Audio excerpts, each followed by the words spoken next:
প্রায় ৪ সপ্তাহ ধরে কার্যত বন্ধ রয়েছে কৌশলগতভাবে গুরুত্বপূর্ণ সমুদ্রপথ হরমুজ প্রণালী। এতে বিশ্বজুড়ে জ্বালানি তেলের বাজারে দেখা দিয়েছে চরম বিশৃঙ্খলা। এই অচলাবস্থা দ্রুত কাটার কোনো লক্ষণও দেখা যাচ্ছে না। পারস্য উপসাগরে ইরানের হুমকি ও জাহাজে হামলার আশঙ্কায় এই সংকীর্ণ জলপথ দিয়ে নৌযান চলাচল প্রায় বন্ধ হয়ে গেছে। বিশ্বে প্রায় 20% জ্বালানি তেল ও প্রাকৃতিক গ্যাস এই পথ দিয়েই সরবরাহ করা হয়। এছাড়া বিশ্বের খাদ্য উৎপাদনের প্রয়োজনীয় সার সরবরাহের প্রধান পথও এটি। জ্বালানি সংকট আরও ঘনীভূত হওয়ায় মার্কিন প্রেসিডেন্ট ডোনাল্ড ট্রাম্প এই অবরোধ তুলে নিতে কূটনৈতিক প্রচেষ্টার কথা বলছেন। পাশাপাশি মধ্যপ্রাচ্যে আরও হাজার হাজার সেনা মোতায়েন ও তেলবাহী জাহাজগুলোকে মার্কিন নৌবাহিনীর পাহারায় পার করে দেওয়ার উপায় খুঁজছেন তিনি।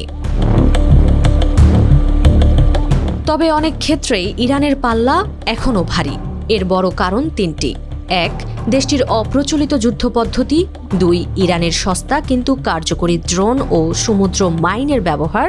এবং শেষ কারণটি হল ইরানের ভৌগোলিক অবস্থান। এই ৩ বাস্তবতার কারণে যুক্তরাষ্ট্র বা অন্য দেশগুলোর পক্ষে এ পথে জাহাজ রক্ষা করা বা সামরিকভাবে এই প্রণালীর নিরাপত্তা নিশ্চিত করা কঠিন হয়ে দাঁড়িয়েছে। তাছাড়া এ প্রণালীর নিয়ন্ত্রণ ধরে রাখা ইরানের জন্য আর্থিকভাবেও লাভজনক। গত 23 মার্চ লয়েডস লিস্ট ইন্টেলিজেন্স এর একটি প্রতিবেদনে জানানো হয়, অন্তত 2টি জাহাজ এ পথ দিয়ে নিরাপদে যাওয়ার জন্য মোটা অঙ্কের অর্থ পরিশোধ করেছে।